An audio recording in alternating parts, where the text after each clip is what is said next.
Decía hace un minuto respecto del Frente para la Valija que las últimas imágenes del naufragio kirchnerista muestran a una Cristina Elizabeth Fernández, nadando en una suerte de océano de dinero sucio y de dinero negro.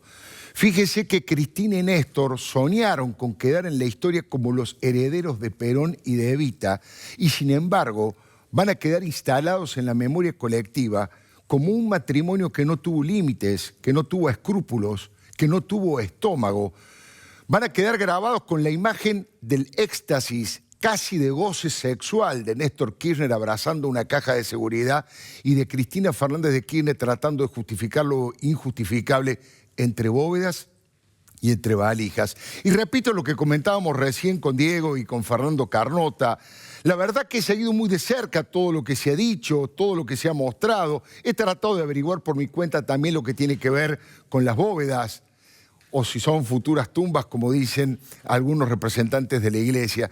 La verdad que hay muchos elementos coincidentes en calificar a ese convento de las monjas penitentes y orantes como un lugar realmente preocupante. Ha acertado con una gran precisión literaria y política Jorge Fernández Díaz al decirle monasterio de planificación, porque sin lugar a duda la presencia de Julio De Vido, la presencia de Alicia Kirchner, el ir a vivir y luego a morir del obispo Rubén Di Monte, conocido popularmente como el obispo de la obra pública y el hombre que más negociaba con los Kirchner, esas cámaras infrarrojas que parece la Reserva Federal de los Estados Unidos, decía, con todo respeto lo digo, el obispo Radrizani hoy, bueno, por problemas de inseguridad, tienen miedo que le roben. Viven tres monjas que están en situación de absoluta austeridad republicana, que viven, y austeridad franciscana, viven sin prácticamente con lo mínimo necesario. No sé de qué tenían miedo, que le podían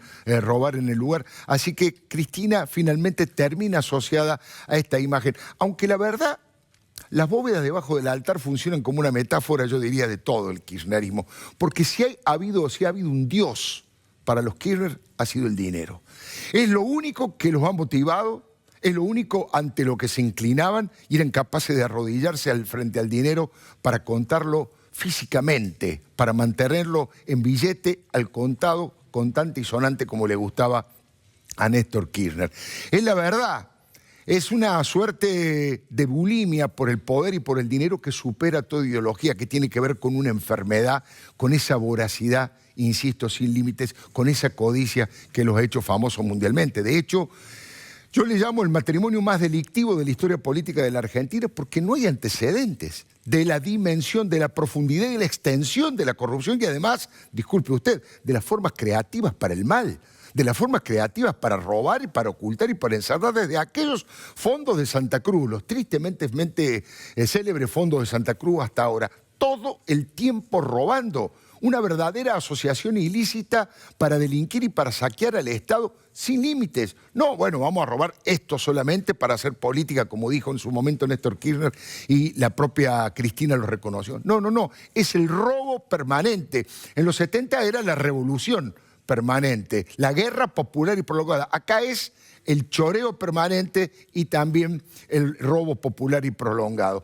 Decirle que en este caso todas las noticias que se han generado en los últimos tiempos son verdaderos cachetazos que terminan de hacer implosionar al discurso del cristinismo, que a esta altura no tengo ningún problema en decir que a esta altura el cristianismo va rumbo a convertirse en una suerte de secta de cínicos disfrazados de revolucionarios, porque todo lo que han hecho ya se veía de antemano. Fíjese, el tema de Lázaro Báez. Hoy ha ratificado que la carta que escribió diciendo que en Olivos fió al juez Sebastián Casanelo y a Cristina Fernández de Kirchner fue escrita de su propio puño y letra. Eso tiene dos valores. El valor en sí mismo de la denuncia al juez que está llevando adelante la causa y el valor de lo que anticipa. Es el primer gesto fuerte de Lázaro Báez donde toma distancia de Cristina y da la sensación que en algún momento va a poder finalmente decir su verdad, es decir, yo fui un empleado de los Kirchner, yo fui un testaferro de los Kirchner, yo robé para la corona,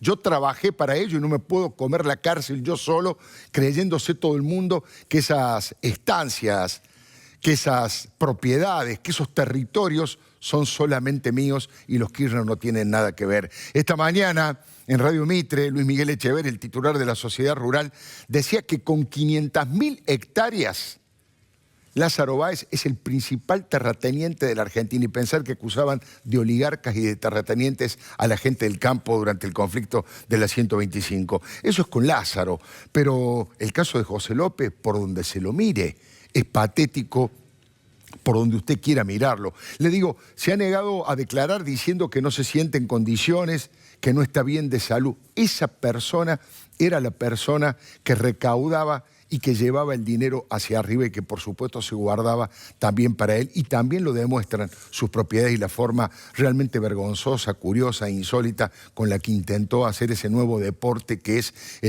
ayudar a las monjas tirándole las valijas por arriba del muro en ese convento, ¿no? Convento en todo el más amplio sentido de la palabra. Decirles también que además del tema José López, lo que ha pasado, aquí está la ministra Patricia Bullrich, con Ibar Pérez Corradi, tenemos para mucho tiempo, porque no solamente es una cabeza importantísima de la relación del narcotráfico, de la efedrina, con el gobierno de los Kirchner, sino que abre las posibilidades de conocer más detalles sobre algunos personajes nefastos de la última historia argentina. Estoy hablando concretamente de Aníbal Fernández, Aníbal Domingo Fernández. Él dice que no ha tenido nada que ver con el Cedronar. Que no mienta el ministro Aníbal Fernández, el exministro.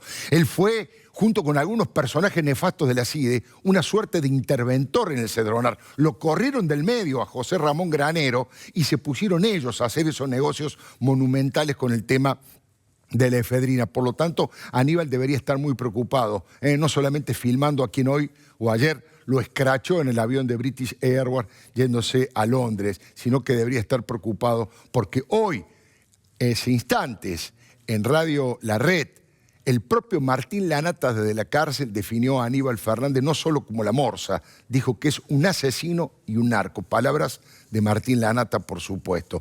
Pero también eso abre la posibilidad de castigo y de conocer más información sobre lo que yo le llamo el cartel de los Z, que son los hermanos Zacarías, los 4 funcionarios íntimos de Néstor y de Cristina, y los 4 están involucrados con cuestiones que tienen que ver con esto. ¿Y para qué hablar de los aportes de la mafia de los medicamentos y de uno de los asesinados en el triple crimen a la campaña de Cristina Fernández de Kirchner? ¿Se acuerda? Los aportes económicos para la campaña con este tema de la mafia de los medicamentos. O sea, que lo de Ibar Pérez Corradi abre unas posibilidades impresionantes para ir acercándonos al corazón de la corrupción y a las vinculaciones con el narcotráfico. Jaime, cuántas cosas se pueden decir de Ricardo Jaime, pero déjeme que le diga una sola. Dependía de Julio De Vido, pero iba personalmente, en forma individual, a llevarle la valija a Néstor Kirchner a Olivos todas las noches. Es otro de los integrantes de la agrupación La Patria S6, ¿no? Y finalmente, nos faltaría decir que todavía falta todo el rubro energético. Todo el rubro energético, todos los negociados y toda la corrupción vinculada a la compra de energía. Ha desaparecido un barco de gas licuado. Tenemos que buscar por ese lado, porque eso es realmente también de una dimensión pocas veces vista. Hay otra persona que va por otro camino. Me parece que él no estuvo incrustado en esta matriz corrupta del Estado de Néstor y Cristina. Los mexicanos la hizo por la suya, que fue Amado Vudú, el vicepresidente.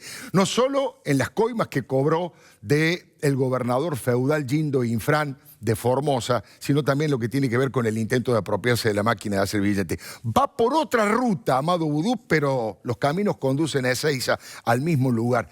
Y como si esto fuera poco, hasta los militantes de base, hasta los presuntos hombres vinculados a la mística del padre Mujica, como el Pitu Salvatierra, trabajando allí en las Villas Miserias, hoy ya lo agarraron con droga, ya lo agarraron con pasta base, le han allanado su casa y él fingía ser un hombre de los que trabajan para ayudar a los más humildes en la Argentina, como si ocupara el lugar del padre Mujica, lugar que sí ocupan los que verdaderamente trabajan en contra de la droga, como el padre Pepe y muchos de los integrantes de su equipo. Este es más o menos el panorama de noticias que ha recibido Cristina Fernández de Kirchner en los últimos tiempos. ¿Quiere que le diga la verdad? Uno busca, tengo buena voluntad, pero cuesta encontrar un funcionario honesto en el gobierno de los Kirchner.